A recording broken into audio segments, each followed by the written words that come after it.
ఇదే నోవాటెల్లో ఒక 2 సంవత్సరాల క్రితం నలిపేస్తే నువ్వు బయటికి రాకూడదు కారులో నుంచి కూడా అని అప్పుడున్న పోలీసు ఉన్నతాధికారులు నలిపేస్తే,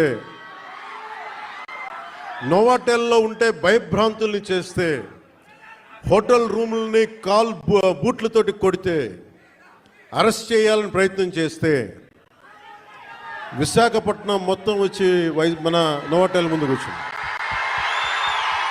అంత బలమైన మెమరీ కూడా వచ్చింది, జ్ఞాపకం. అందుకని నాకు విశాఖపట్నం, నేను అందుకని ప్రత్యేకించి విశాఖపట్నంలో ఈ ఫంక్షన్ పెట్టాలని నిర్ణయించాను. అలాగే మాట విన్నా లాగండి. అలాగే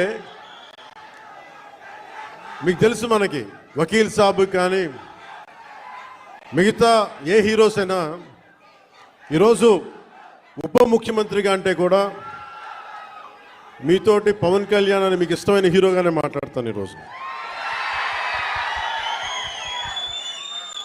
అంటే అందరి హీరోల సినిమాలకి డబ్బులు 150 రూపాయలు 200 ఇస్తే, పవన్ కళ్యాణ్ స్పెషల్ ఏంటంటే 10 రూపాయలు 15 రూపాయలు టికెట్ గత ప్రభుత్వంలో.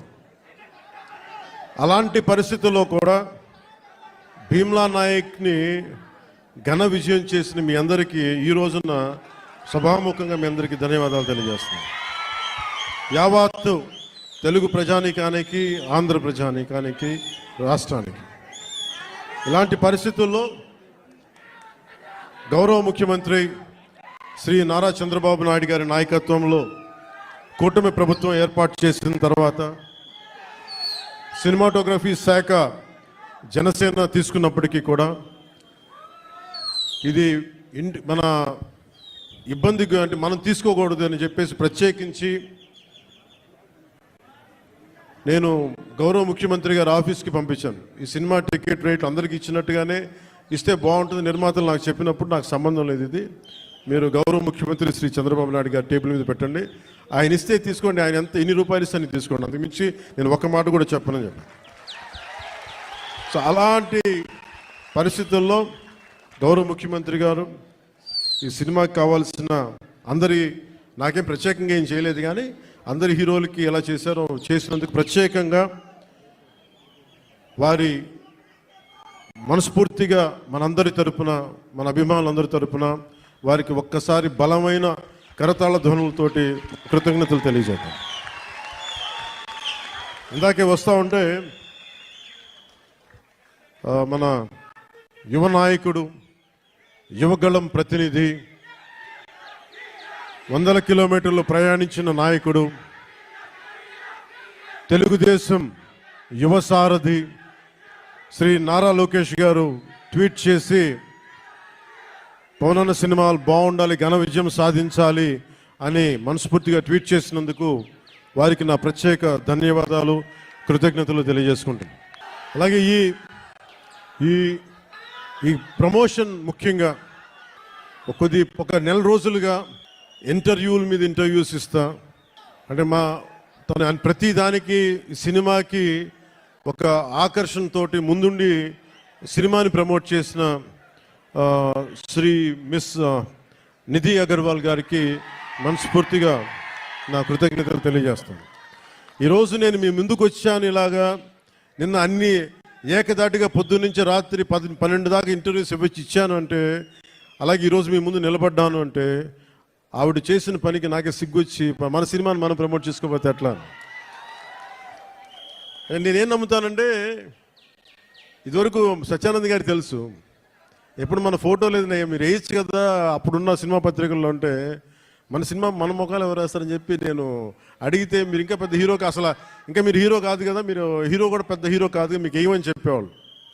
నాకు అది అలవాటు అయిపోయింది. పబ్లిసిటీ లేకుండా సినిమాలు అవటం, మీ గుండెల్లో మీరు పెట్టుకొని గెలిపించారు, నన్ను విజయం ఇచ్చారు తప్ప నాకు ఎప్పుడు మీడియాతోటి మాట్లాడాలని కానీ నేను కోరుకున్నప్పుడేమో జరగలేదు. తర్వాత నాకు అలవాటు అయిపోయింది మీడియా లేకుండా సినిమాలు విజయం సాధించడం.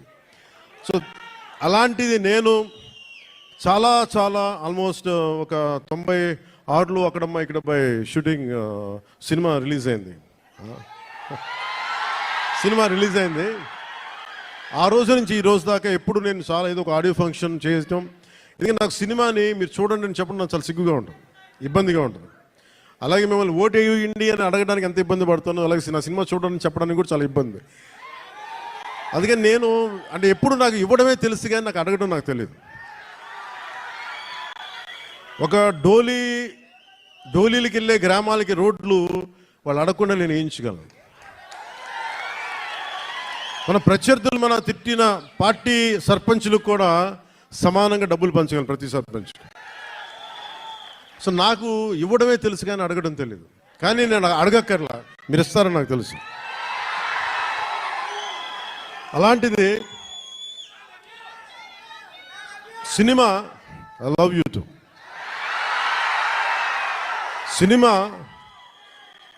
సినిమా ఎంత బలమైందంటే, అంటే నేను మీతోటి ఎందుకు పంచుకుంటున్నానంటే, ఇది సార్ మీరు కాళ్ళు నింపేసి కొంచెం ఎక్కువసేపు మాట్లాడతాను మా వాళ్ళతో. నేను చైర్స్ వేయకూడదు, చైర్స్ వేయండి పాపం. ప్రతిసారి నేను మాట్లాడుతూ ఉంటే నలిగిపోతూ ఉంటే కొంచెం ప్రశాంతంగా కూర్చుంటాను. కొంచెం చైర్స్ ఉన్నాయా? కొంచెం చైర్స్ వేయించండి. నించోవాలా? కాదు, దేని కాదు, వాళ్ళు అంటే నాకు విశాఖపట్నం సత్యానంద్ గారు నన్ను ఇక్కడికి తీసుకొచ్చినప్పుడు నాకు యాక్టింగ్ అంటే తెలియదు, యాక్టింగ్ ఓనామాలు తెలియదు. మీరు అలసిపోయిన తర్వాత మాట్లాడతాం, మీరు అరౌండ్ ఎంతసేపు అరుస్తాం.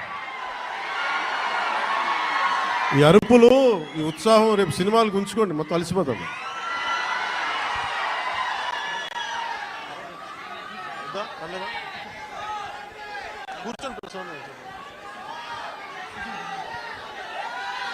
నేను మీతోటి నా అనుభవాలు పంచుకుంటాను. అంటే నేను మీరు ఇప్పుడులా కనిపించే సత్యానంద్ గారు నాకు పరిచయం అయ్యే టైంకి నాకు బయటికి 10 మంది మధ్యలోకి రావాలంటే చాలా ఇబ్బంది ఉండేది. రూమ్లోంచి బయటికి రావాలంటే సిగ్గుపడిపోయాడు, ధైర్యం ఉండేది కాదు. కానీ లోపల చాలా ఆలోచించేవాడిని. ఏదన్నా సరే బయటకు వచ్చి ఏదైనా మాట్లాడాలి, గొంతు పెగల్చాలి అంటే లోపల బిగుసుకుపోయేది, భయం వచ్చేది, గొంతంతా ఉండలు చుట్టుకుపోయేది. అలాంటి సమయంలో మా అన్నయ్య గారు అడిగారు, నువ్వు ఏమవ్వాలని ఉందరా అంటే, నేను చాలాసేపు ఆలోచించాను. జస్ట్ బతకాలి ఉందని చెప్పాలనుకున్నా. ఆ మాట అంటే కొడతాడని చెప్పలే, ఏదో తెలివితేటలు చూపించుకున్నా. కానీ నాకు లోపల ఏముండిందంటే, నాకు ఏ కోరికలు లేవు. నాకు చిన్నప్పటి నుంచి నాకు పెద్ద ఏం కోరికలు లేవు. ఏదో మామూలుగా బతకడం తప్ప ఒక హీరో అవ్వాలనో లేదంటే సాధించాలనో లేదు. కానీ చిన్నప్పటి నుంచి ఉన్న ఒకే ఒక్క మూల లక్షణం ఏంటంటే, అన్యాయం జరిగితే ఎదురుదాడి చేయాలంటాం. నాకే జరగక్కర్లేదు, అలాగే సహాయం చేయాలనిపిస్తుంది. ఈ 2 లక్షణాలు తప్ప సినిమాలు చేద్దామని కానీ డబ్బులు సంపాదించాలని కానీ నాకు ఆలోచన లేదు.